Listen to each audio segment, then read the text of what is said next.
a part of the British Sky Broadcasting Network. This week on NHRA Today, Forrest is a student of stock at the Rock, while drag racers thunder down under. A Florida flashback to a funny car comeback, and the three-tiered wing as the coming thing. From Gainesville Raceway, home of the 24th annual Motorcraft Ford Gatornationals, these stories and more on this edition of NHRA Today.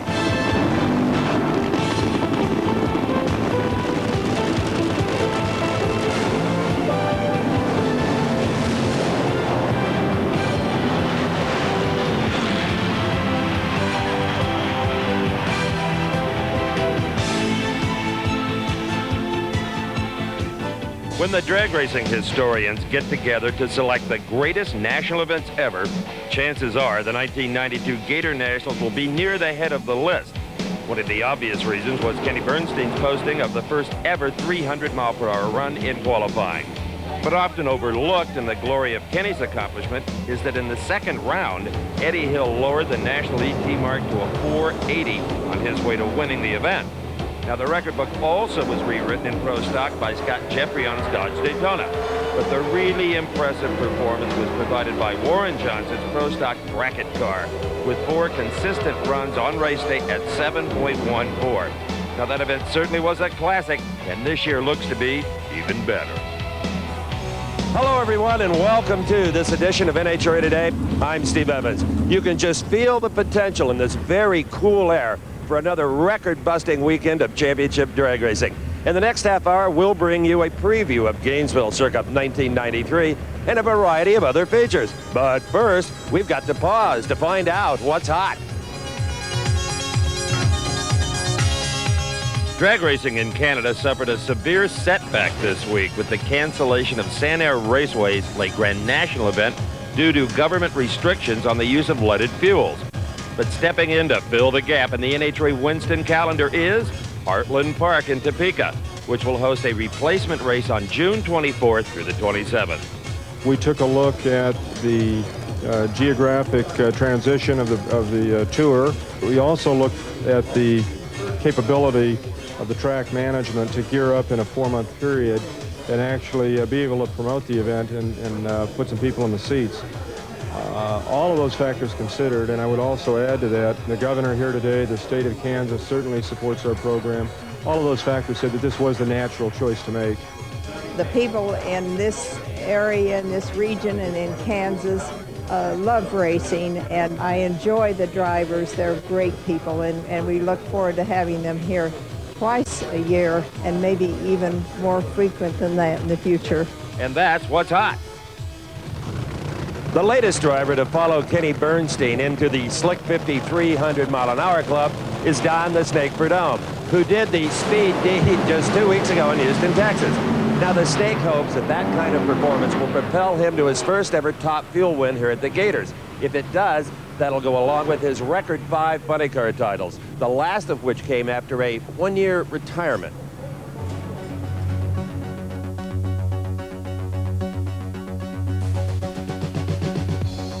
It was great, you know, in '87 to come back after the year layoff and to win the Gators because, you know, after a year off, I sure needed it, and I just reflected a lot on the sport and so on, and decided to get back in. And I remember the finals real well because I was racing Roland Leon, my old buddy's car, and, you know, to jump in the finals with him and beat him in the finals, it was great. And, you know, it was just our day. You know, you have those days. Some days you have them, some days you don't. That one was ours. It was fabulous.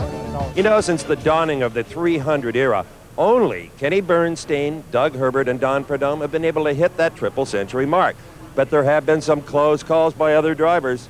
Pat Austin, Corey McClanathan, Joe Amato, Ed McCullough, and Tommy Johnson Jr.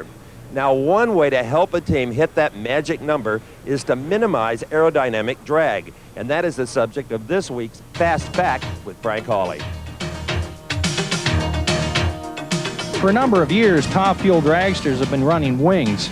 What the wing does is it makes a lot of downforce and gives the car a lot of traction, which enables it to go very, very fast. The problem with wings is that it creates downforce and it also creates aerodynamic drag. Downforce is good, drag isn't. The idea is to design the most efficient wing possible. where it gives you the maximum amount of downforce and the minimum amount of aerodynamic drag. Kenny Bernstein has the latest in wing technology on his top fuel dragster. It's a computer-aided design that is supposed to give you the best of both worlds. Is it the best wing on a top fuel dragster? I don't know. Only racetrack performance will tell. In addition to his duties on this show, Frank also operates the highly successful drag racing school here at Gainesville. If you want to learn to drive a drag racing car, this is the place to come. But if you have an itch to try your hand at a stock car, like a certain funny car pilot we all know and love, the place to go is The Rock. Here's Dave McClellan with the details. 2 years ago at the Darrell Gwynn Softball Challenge, it was the NHRA versus NASCAR. And funny car racer John Force had this to say. I'm telling them I wouldn't drive a tin can if they gave me one, and that's a fact. But recently, John decided to give stock cars a try himself as he ventured to the North Carolina Motor Speedway, home of the Buck Baker Racing School. Founded in 1980, Buck enlisted the services of his two talented sons, Buddy and Randy.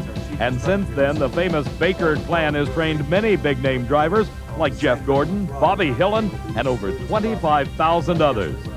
I get a lot of satisfaction from seeing the students as they progress. You know, we have guys that come in a lot of times and they're over-aggressive, and then for us to hone their talents, as you'd say, to make a driver out of them and to watch them and compare what they do from the first day to the last day that they're here. There's no better feeling. We don't come out here with something that you can drive out the gate and go home in. They are race cars, every car that we have here, and some of them have Sportsman motors and some of them have Winston Cup motors.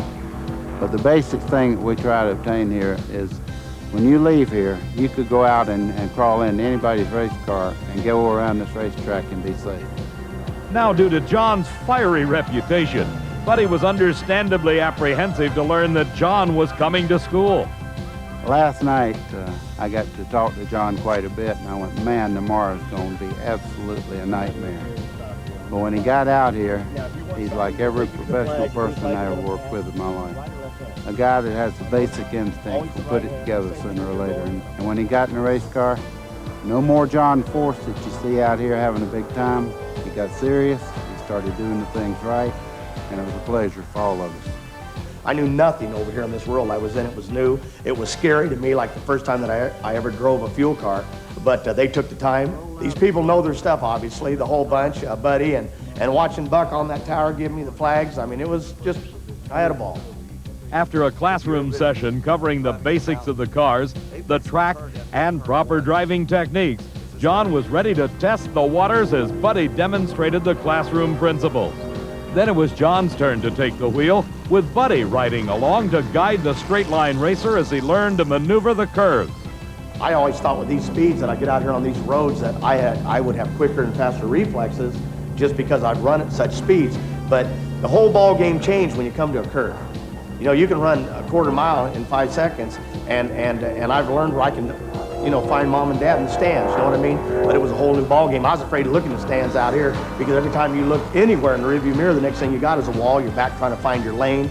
You're down in a groove. So I can imagine what a pack's like. It's got to be plenty scary. Once Buddy felt John had mastered the basics, it was then time for John to solo.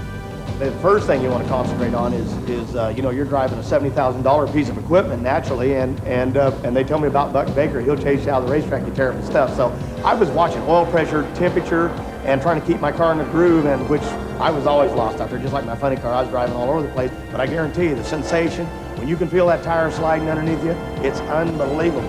And I've been in enough crashes, and almost nothing scares me. The fear's back. When Chief Instructor Randy Baker decided John was ready to experience bumper-to-bumper traffic at 140 miles an hour, he joined John on the track to demonstrate passing technique. When he come around me on the outside, I sound like a freight train was running over. First thing I thought was, is that me? Am I in trouble? And then, whew, smoked right on by me. After all the dust had settled, it was clear that John had developed a new respect for NASCAR, and a good time was had by all. I'm ready to go back and fight that LA traffic. There'll be nothing to it now. I got experience. How you like it? NHRA, it's over. It's over. I'm out of here. I am moving to Charlotte in the morning in Rockingham. Okay, good. Recently, the sport suffered a major loss with the passing of Maynard Yanks, Chuck Etchell's crew chief, who died at the Houston race. but fitting in his good friend and mentor, Tim Richards. The reins of a funny car, been a while. Dragsters are your thing. It's been a long while. The funny car is quite a bit different than a dragster. When Maynard and I first got involved with Bruce's car, I realized how different it was when we kept comparing notes, and I knew what he could do and what I could do, and it's quite a bit different. Maynard has left you a great legacy, though. This car is a winner. Well, I'll try to maintain that legacy, and Maynard was my friend, and he can't be replaced in my mind, but I'll try the best I can.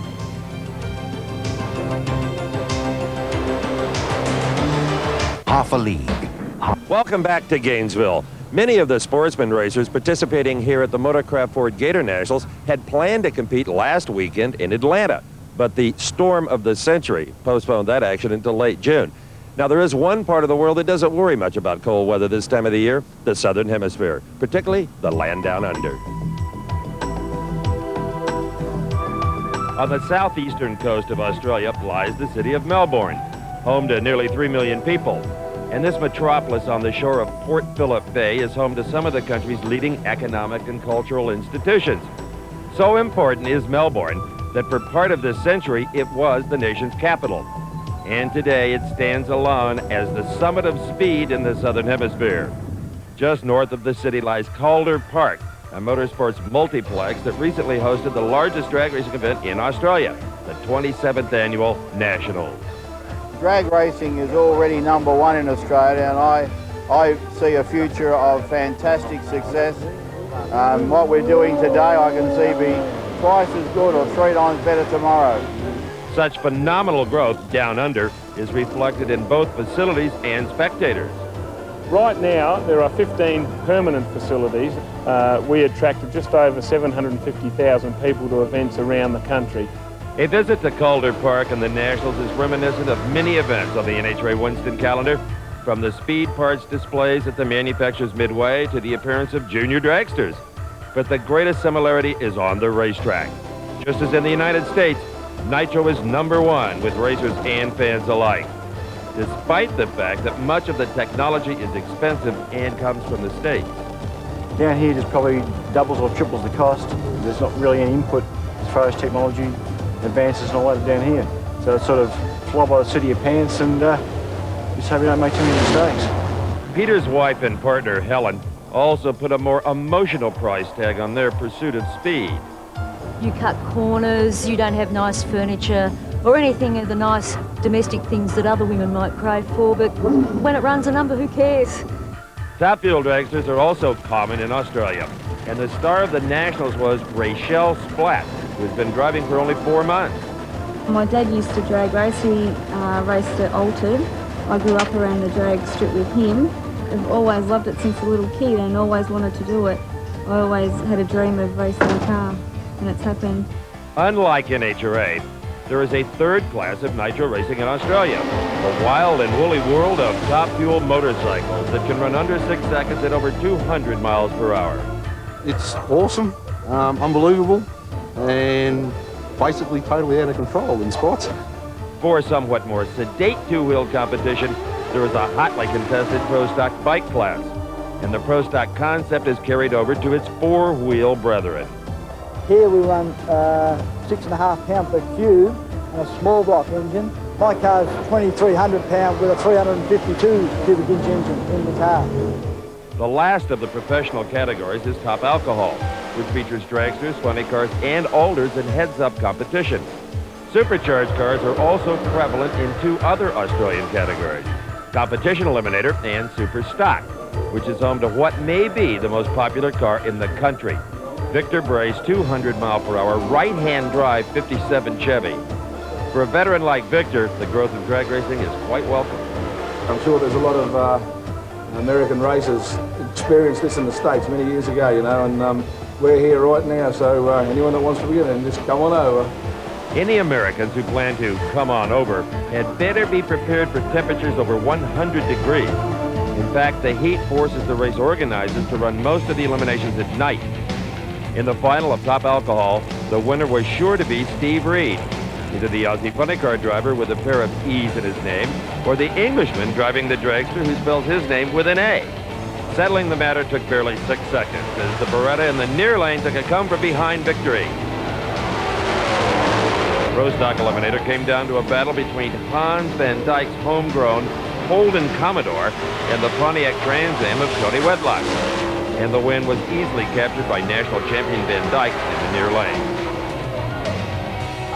Peter Pierce extended his domination of the top fuel bike category as he rode to the title on his Kawasaki, courtesy of Jay Upton's Red Light. The funny car class was all Peter Russo for the second consecutive year. But Top Fuel had a first-time winner as Rachel, the rookie, drove around veteran Charlie DeFilippo to capture both the championship as well as the hearts of the Aussie crowd. Now, no one will deny that Australian drag racing still has room for growth. But as information and technology reach their way across the Pacific Ocean, the sport and its participants have just cause for celebration. The sport is all set to go, and it's going to become the big motorsport of this country without doubt, because all the others are falling over. Traditional motor racing is falling over. The spectator numbers are dropping. The only thing that is hitting spectator crowds in Australia today, and close on 1 million last year, is drag racing. And we believe it's going to continue on to be number one. The staging lanes here at the Motorcraft Ford Gatornationals are jammed with hundreds of race cars. But earlier in the week, the track was overrun by school buses, bringing kids to the popular NHRA Career Fair. Under soggy skies, 1,500 high school students, teachers, and counselors braved the elements to attend the second annual Career Opportunities Fair held Wednesday at Gainesville Raceway. Well, with the rain, it makes it kind of difficult, but the midway being open and being able to see the manufacturers and all of the things that they offer and see the cars and what can be done in the racing field, I think is the big advantage. Besides getting a first-hand look at teams preparing for this weekend's event, students participated in a pit crew challenge and got a glimpse inside the sport from pro racer Scott Jeffreyon and Whit Bazemore. There's room for everybody in drag racing if you have the time and money and the expertise. I want to help design some of the stuff they have, but right now, I gotta get through school first. Even the dreary day didn't dampen the spirits of the enthusiastic students. Guys always think, oh, a girl can't work on a car, and then you get a girl working on a car, and then you can show, I mean, like sometimes we show the guys up, so. She does a good job. She's taking a lot of stuff apart. I'll put it back together again. Well, we have reached that time again when we have to head on out of here. We'll have reports on all the happenings here at the Motorcraft Ford Gatornationals, and we'll follow my buddy Dave McClellan as he goes through the Roy Hill Pro Stock Driving School. It'll be a lot of fun, so I'll see you then. NHRA Today is a presentation of Diamond P Sports.